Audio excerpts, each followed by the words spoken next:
Hey, this is Sully for AntiSocialNews, and this is the body count report for Monday, December the 18th, 2017, and this is episode 96 of the body count report, where I'm going to be taking us around the world, showing you situations of tragedy and victory, and let us go ahead and jump right into it. There's been a Amtrak derailment in the on the West Coast, so we have that to look at. I'm also going to be putting some links to the fight of wildfires, how that's played out down in California. So we'll cover the West Coast there in links. This is last I heard 6 people dead in this situation, so check it out. Link in the description below with a video from USA Today. In the non-continental U.S., we have Puerto Rico governor orders review of all deaths reported since Hurricane Maria. This was a news story about a body count, so I figured it belonged in the body count report. They said 64 people died in the hurricane. That was the official number, but they think it was actually a lot higher, especially counting in rural areas that may not have been directly counted in the aftermath.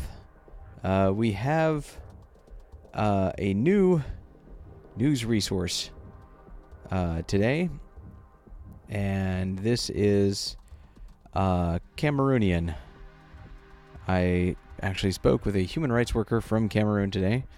Incredibly helpful in elucidating me on the situation in Cameroon. If you watch the body count report, you might remember I talked about the Anglophonic fight for recognition and being treated like first-class citizens. Well, that's broken into an all-out conflict. It started out as freedom of speech, and it has devolved into the extreme on either side, killing each other. So check this story out. 4 dead today in this conflict. So check this situation out. I promise to give you more follow-up in the future. It sounds somewhat similar to the Biafra situation, except surprisingly more violent. Moving on. This is an incredible story. These what appear to be spoiled brats in designer clothing harass Israeli Defense Force soldiers as they are appearing. It appears they're on a guard detail or a patrol, and they are getting harassed by these girls who are recording them, and it appears that they are trying to get the soldiers to react violently to them so that they could claim to be victimized. And the soldiers are incredibly disciplined. So check out Ynet News on this. See the whole video. It's pretty infuriating. Had they reacted and shot one of the girls or something, it would have been all over the news, and they would have got exactly what they wanted out of that situation. But they maintained their composure. So I have an update on the Rohingya situation. If you saw my video that I made public earlier today, which I actually made yesterday, and put in a Philip DeFranco Discord, I'm very passionate about this situation, and I want to hear about it from all sides, not just the Rohingya side. And here is the UN looking at the Rohingya side. So check this story out about the UN response, and I wanted to focus on one of the things that is left out of most Western reporting, even the very fair and balanced, generally, Philip DeFranco reporting about the Hindus. So I'm posting a few links in here about the Hindu mass graves. I do warn people, some of the pictures are hard to look at, so I apologize, but I mean, you are watching the Body Count Report, so I think you know what you're getting into. Okay. And the last story I want to cover here, let's focus on something good. Attack underway on Afghan forces in Kabul? That's not good. What the hell? I was hoping to see something good. I was hoping to see fighting the bad guys, but we are fighting bad guys around the world. But there has been an upgraded assault by the Taliban against civilization recently in Afghanistan and Pakistan. So they are taking this threat seriously, and they are defending themselves strongly against them.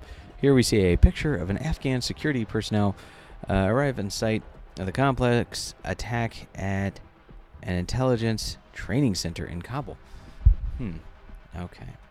So I was hoping to see a story here about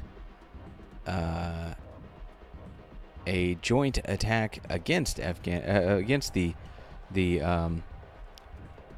terrorists, but instead it's just another terrorist attack. And the attack is presently underway. So this might be breaking news. We might be breaking a news story here.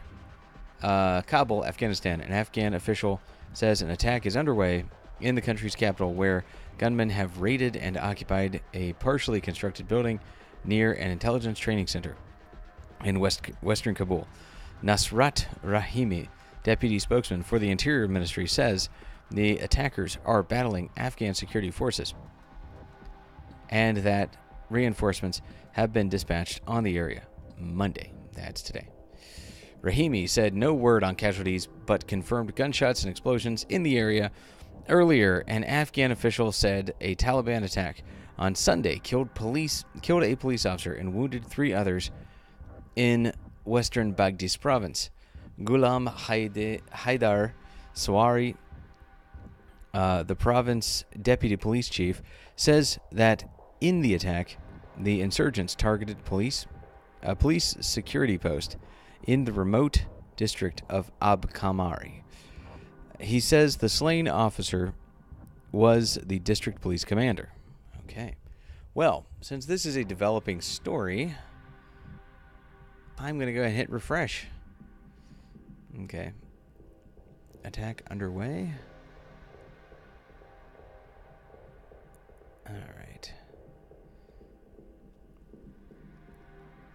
We're going to keep an eye on this. No update right at the moment. Let's check South Asia. Taliban kill 11. Here we go. Here's... Well, what I was hoping was going to be a story about the Afghan forces' attack on the Taliban is a developing story.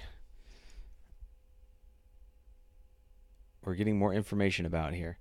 Taliban kill 11 Afghan police in attack on checkpoints. Insurgents attacked checkpoints in the southern... Oh, is this a different story? Sunday. This is the one on Sunday. This killed 11 police, though. Is this the same?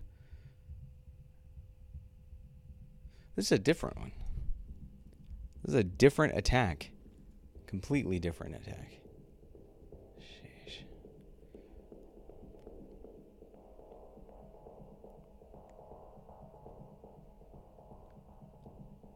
Well.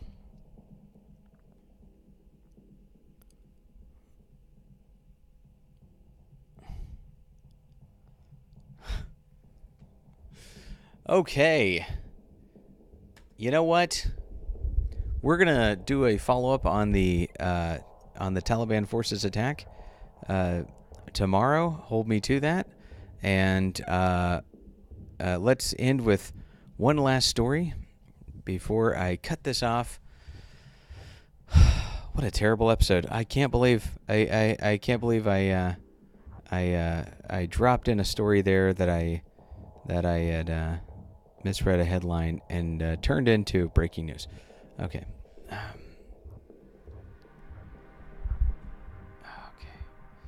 And we're going to end with a Rohingya story. This is Rohingya,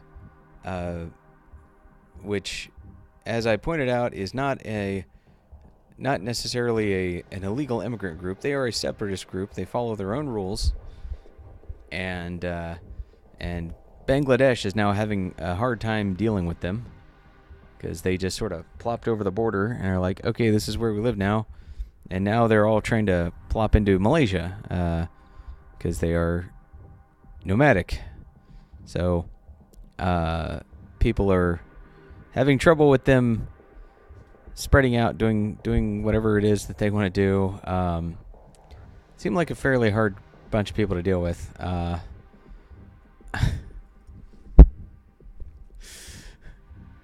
situation's not super cut and dry because you're not dealing with like people with houses. You're dealing with people who can pick up and move at any point. So also people that aren't afraid to do terrorist attacks or to ethnically cleanse their neighbors. So the normal rules of engagement with the Rohingya appear to be kind of null and void. It's a very complex, bizarre situation. I can't wait to read more about that when I have the opportunity, but I do not at the moment.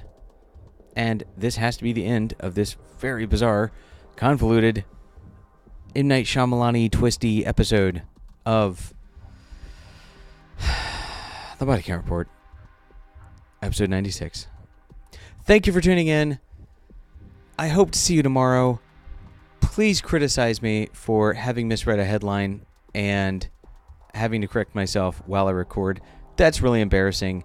I'm mortified. This is episode 96. I should have pre-read this. I was in a hurry when I was making the link list for the Body Count Report, and I hope to see you tomorrow. Cheers. Bye.